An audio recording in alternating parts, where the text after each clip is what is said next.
Investigate.com/hope. Download Investigate TV for your Roku and Amazon Fire devices. Coming up on Mountain News at 5:30, more rain will possibly cause more damage to roadways. How the July flood is still resulting in issues with the help of the recent rain.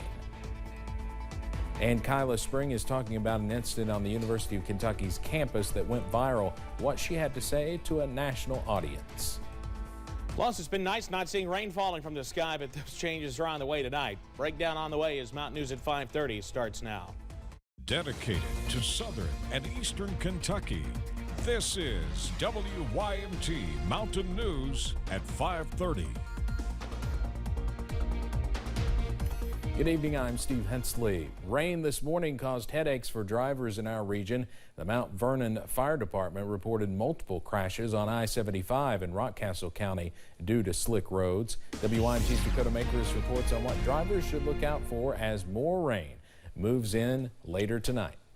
A soggy Wednesday morning causing concerns for the Kentucky Transportation Cabinet. You have the possibility of mudslides, rock slides, potholes developing, pavement breaks. Speaking of pavement breaks, this is video of a road in Sassafras. H.B. Elkins with the Kentucky Transportation Cabinet says the state is still fixing breaks from July's flooding, and each county has a different process for how they fix breaks. If we get an extended period of rain, that can exacerbate existing breaks and maybe cause some new ones. Another problem drivers can run into: high water on roads, causing drivers to take it easy in those spots. KYTC reminds drivers not to drive through flooded areas. The best tip that we can provide is to just slow down. Rain also reduces visibility.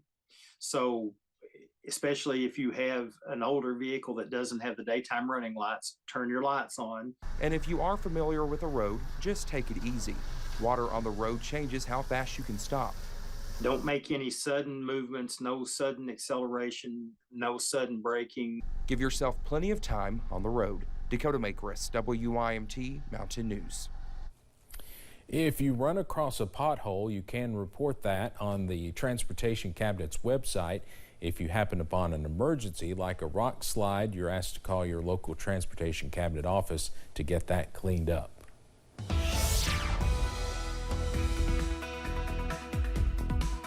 Well, our showers for most of us have temporarily moved out of the region, but we're not completely done with the rainfall just yet. Overcast skies from UVA-wise at this hour. 55 degrees, the current reading at Lonesome Pine Airport. Here in Hazard, well, it's getting darker quicker. 63 the current temperature here. With drying roads, I won't say the roads are completely dry yet. Low to mid 60s, very mild for this time of year. A little cooler further to the north, but it's going to be a while before that air starts to move in. Our stationary boundary has been stationed to our south today, bringing showers to our far southern tier of counties and into parts of East Tennessee. You see another system getting going there across parts of the Ozarks back into Oklahoma. That's heading in our direction as we head for tomorrow. So we're not done with the rain yet. For tonight, though, brief break with lows right around 50. Details in a few minutes on when we see those rain chances return to the forecast. Steve? All right, Evan, thank you.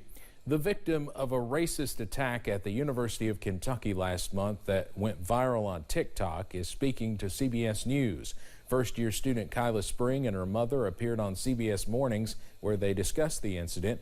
And we want to warn you, the video, if you've not seen it, is disturbing. CBS's Christian Benavidez reports. No, thank you.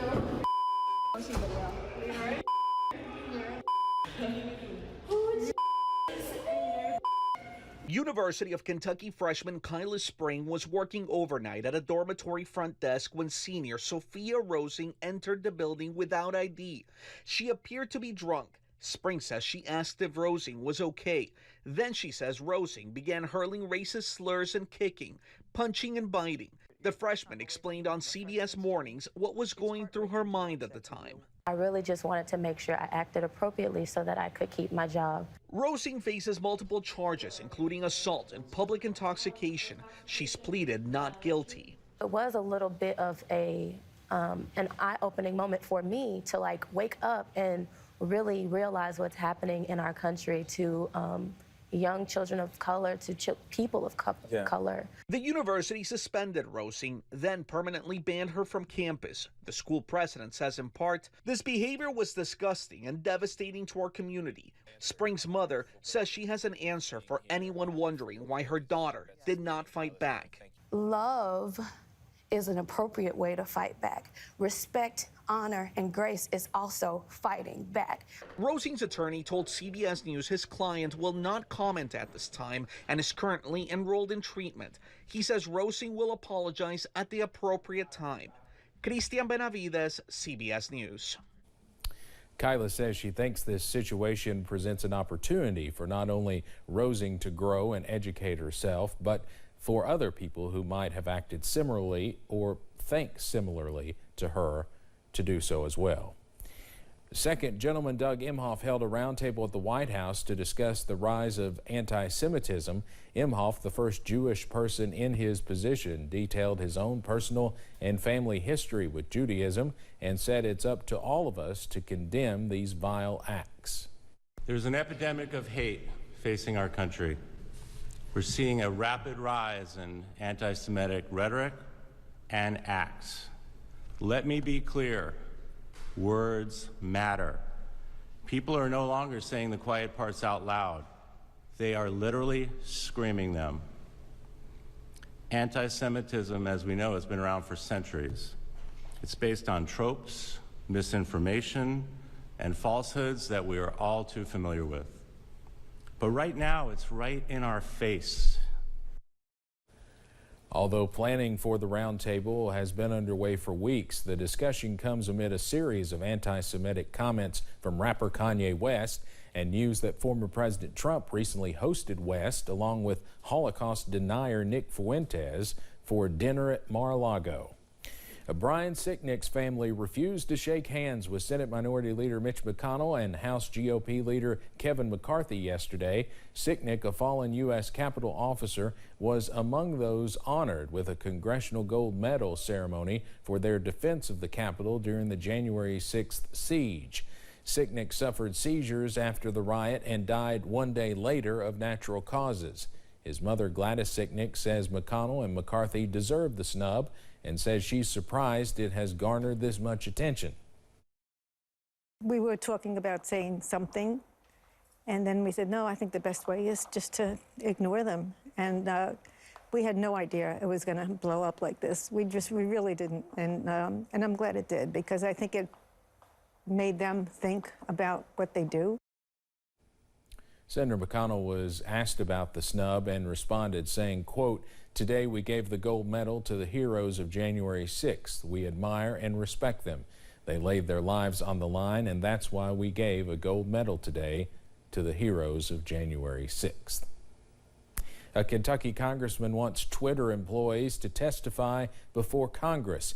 James Comer is expected to chair the House Oversight Committee next year. He says he wants to hear about alleged suppression of news. A few days ago, a report said 3 officials debated how to handle a story about Hunter Biden's laptop. They ended up suppressing it temporarily. A committee spokesperson says the 3 are expected to cooperate.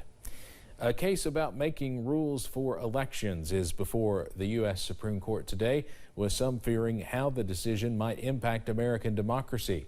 It stems from a legal squabble between North Carolina legislative Republicans and the state's Supreme Court, which struck down how lawmakers redrew congressional districts. North Carolina Republicans are pointing to an obscure independent state legislature theory, which asserts only the state legislature itself has the power to set laws applying to federal elections. CBS's Michael George has more from North Carolina.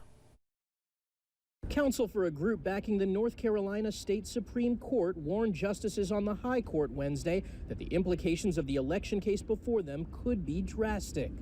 The blast radius from their theory would sow elections chaos, forcing a confusing 2-track system with one set of rules for federal elections and another for state ones. Case after case would wind up in this court with a political party on either side. North Carolina legislative Republicans are arguing the legislature alone has the power to set laws applying to federal elections, including drawing maps that favor the GOP. The state Supreme Court ruled those as illegal gerrymandering. The legislature is pushing back with something known as independent legislature theory, coming from an obscure debate over what the founding fathers intended. States lack the authority to restrict the legislature's substantive discretion when performing this federal function.